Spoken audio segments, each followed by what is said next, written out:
This Family Life News podcast is made possible by the support of listeners like you.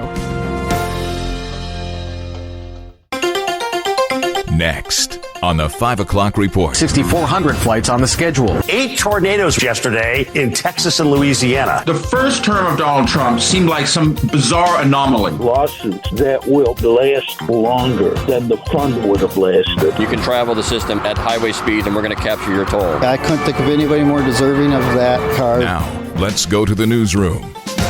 Good afternoon and welcome to the broadcast. I'm Family Life News anchor Sarah Harnish. It's about time to head home. The travel rush is in full swing. Fort Worth-based American Airlines says Friday is its busiest day of the holiday travel rush with 6,400 flights on the schedule. Some people flying out of DFW say they noticed the lines. We had extra bags and it was so busy.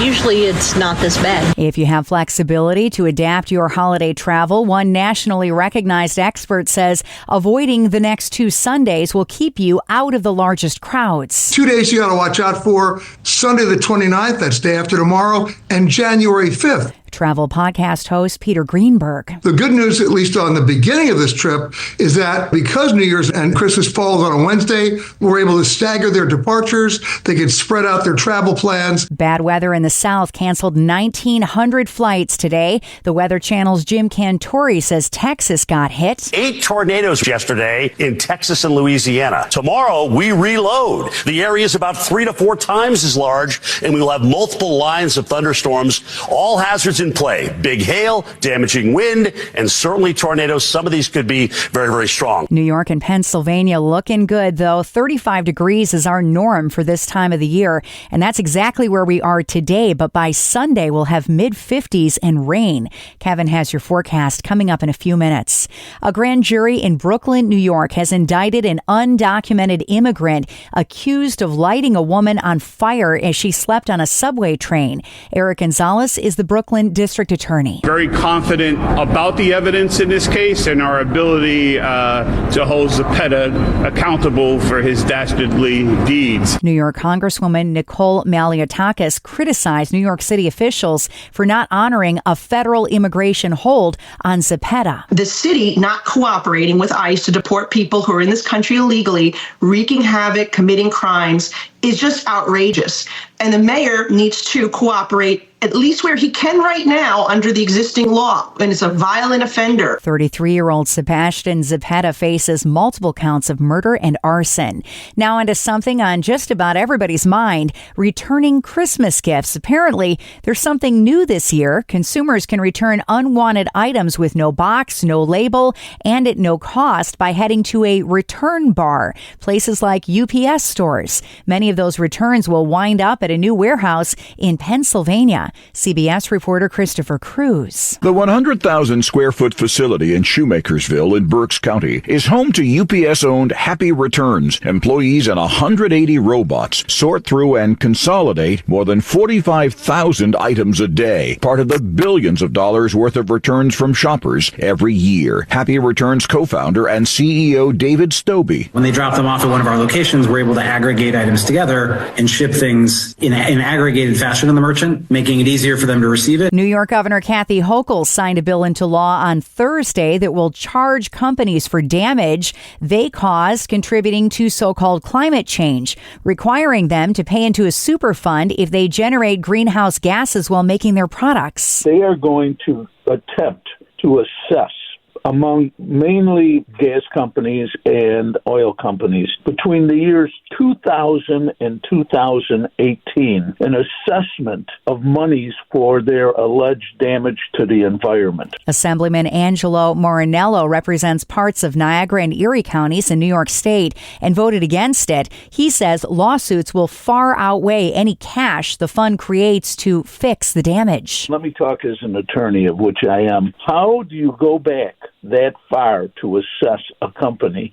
Number one, non-New York companies. They're talking about companies all over the country. I see this project, lawsuits that will probably last longer than the fund would have lasted. Hochul signed off on the measure months after Vermont put a similar law in place. And America's first superhighway, the Pennsylvania Turnpike, is making one of its biggest changes since it opened 85 years ago in 1940.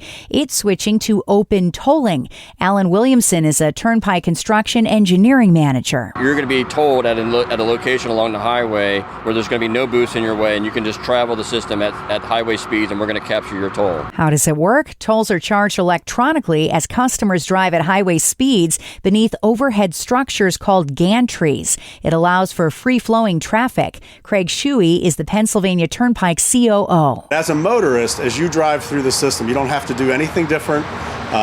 Your system, your tolls will still be collected, sent to you in mail if you're toll by plate, or deducted from your Easy Pass account. Open road tolling launches on the main Pennsylvania Turnpike east of Reading along the Northeast Extension beginning January 5th and statewide January 2027. Still to come on the 5 o'clock report, a sampling of the abortion debate in 2024 as we wrap up the year. Our own Greg Gillespie breaks it down next after weather with Kevin Williams. Tonight will turn out cloudy. Could be a few raindrops far western New York and western Pennsylvania late, and it could freeze on a few surfaces. Below 30 to 35, the temperature rising slowly overnight. On Saturday, cloudy with a bit of rain. During the morning hours, that rain could freeze or mix with a little sleet along the I-81 corridor in central New York and northeastern Pennsylvania. High temperatures 40s, low to mid-50s in the western Twin Tiers. Sunday, cloudy, milder, some rain or showers, breezy times. High temperatures Sunday area-wide into the 50s. Hey, milder, a few days from January. Sounds great. Thank you, Kevin. Next at 5, we rewind some of the dozens of Family Life interviews we've aired on the debates between abortion supporters and pro-life advocates. Here's Family Life news producer Greg Gillespie. Let's listen in. In this special Family Life news feature, we bring you some of the conversations we have had over the last year by people who have been on the front lines in the battle to save unborn babies and protect the women who are carrying them. In the state of New York, it's extremely easy to be an abortion provider. The state's 2024 fiscal year budget allocated over $100 million for increasing abortion providing services. Planned Parenthood is the largest and most well-funded abortion-related nonprofit. Despite its nonprofit status, they received over $670 million in government funding that year, with their net assets amassing to over $2 billion. We talked with Sarah Prentice of Feminists Choosing Life of New York. According to the Guttmacher Institute, Planned Parenthood's research arm, medication abortions accounted for 63% of all U.S. abortions in 2023, and it's estimated that approximately 1 million abortions occurred in the year of 2023. And so, in the state of New York, it's currently legal for retail pharmacies to mail abortion pills with a prescription via telehealth. In addition to that, New York State passed a law that required all SUNY and CUNY campus schools with health clinics to be able to provide the abortion pill to students. The discussion of those take-at-home abortion pills brought us to Ingrid Skopp. She is an OB/GYN who is a national speaker on pro-life issues. We've known for decades that these are dangerous for women, 4 times as many complications. Even when used the way the FDA initially approved the drugs, the FDA has removed crucial safeguards. They've removed all of the pre-abortion testing like an ultrasound, informed consent counseling, making sure women know that there are other alternatives available if they want to give birth to their child. And we know retrospectively that many women with a history of abortion would have preferred to give birth if they'd known that someone was available to support them. Katie Daniel of Susan B. Anthony Pro-Life says the mifepristone drugs are not safe. It used to be, the old line, a woman and her doctor. And originally the FDA did say, you've got to go in person, you've got to be face-to-face. It is one woman receiving one prescription from one doctor, and these pill packs are being sold by the dozen. That's right. If you look at these websites now, some of them will sell you a dozen pill packs. Who needs a dozen pill packs other than a human trafficker? There are ways that sometimes those abortions in progress can be reversed.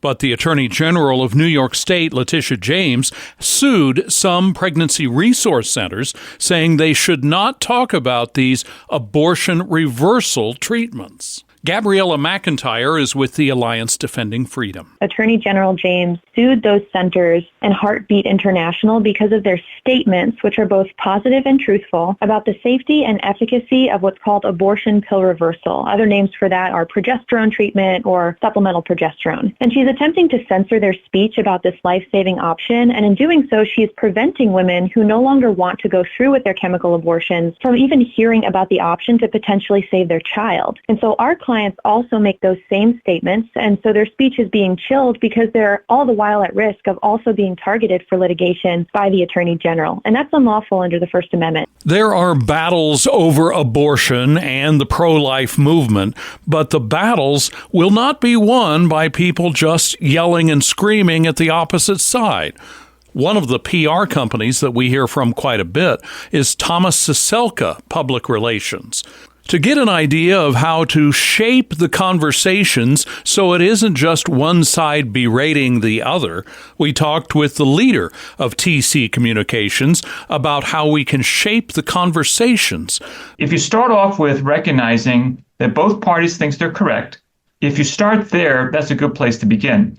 And then the second place to think about is, where do you find agreement? And that's part of appreciating it, depending. Well, now, if you're talking to an individual, I would probably use language that, they would appreciate. So, for example, I would talk about, we all care about women. We all care about babies. What can we do to give them more options when they're faced with an unexpected pregnancy to support them and their families, as opposed to saying, I'm anti-abortion. The battles between pro-life and pro-abortion forces are playing out their conversations and their legal battles, all 50 states. I'm Greg Gillespie, Family Life News.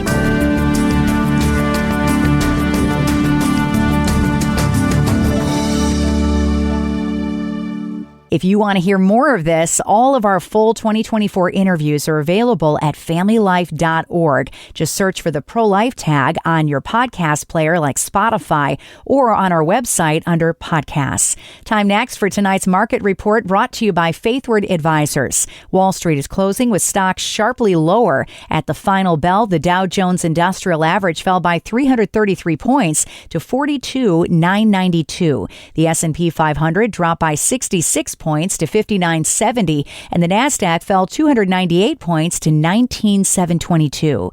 Faithward Advisors is a Christian financial planning firm online at faithwardadvisors.com. Dying without a will is a sure way to leave your loved ones in a legal mess. Hi, I'm Rob West with another Faith and Finance Minute. If you don't have a will, you're leaving it up to the probate court to determine how your estate will be handled. The court could take months or years to sift through your financial records to determine your assets. Meanwhile, your loved ones are denied the use of those funds. Then, state law will determine who gets those assets, and that may force the probate court to rule contrary to your wishes. Another reason you need a will is that it reduces the likelihood of family disputes after you're gone. In a will, you can leave specific instructions as to who gets what, potentially eliminating all the squabbling. So stop procrastinating. Make out a will today. Discover the best Christian financial articles, podcasts, and videos by visiting our website, faithfi.com, or by downloading FaithFi, Faith and Finance from your app store.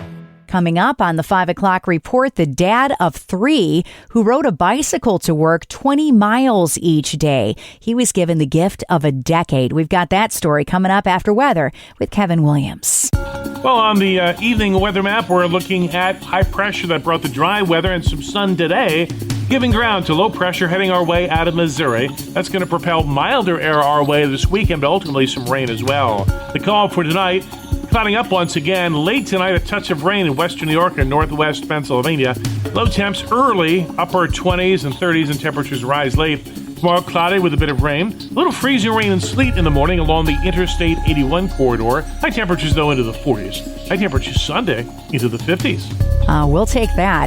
Finally, at 5, a Michigan dad of 3 no longer has to ride his bike to work to provide for his growing family. It's because he's now the owner of a used car that was given away by a local body shop. You must be Anthony. Yeah. Anthony Burns thought he was running an errand with a friend when he walked into Joe's service station Friday afternoon. We are going to give you a car today, free and clear, for your transportation. He's going to bring it out of the garage. For the 8th year in a row, the shop has taken nominations for people deserving and in need of a new-to-them vehicle. 50 people submitted names this year, including Anthony's friend Ezekiel, who explained how the dad rode his bike 20 miles to work 6 days a week just to provide for his family. It's like a 45-minute bike ride. That commute will now be quicker, safer, and more comfortable in his Cadillac SRX.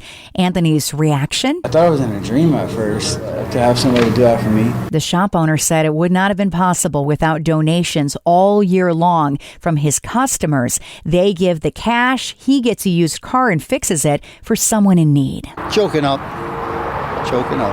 All the words I got. I couldn't think of anybody more deserving of that car than this gentleman this year. A car, a skill, and a man in need all came together at Christmas in Michigan. And that's the world that we live in for Friday, the 27th of December. I'm Sarah Harnish, and this is the 5 o'clock report on Family Life. Thank you for listening to this Family Life News podcast. If you've been encouraged by what you've heard, please share it with others and click the subscribe button to automatically receive future episodes. Family Life is a listener-supported ministry. Podcasts like this are made possible by your financial partnership. Find out more at familylife.org.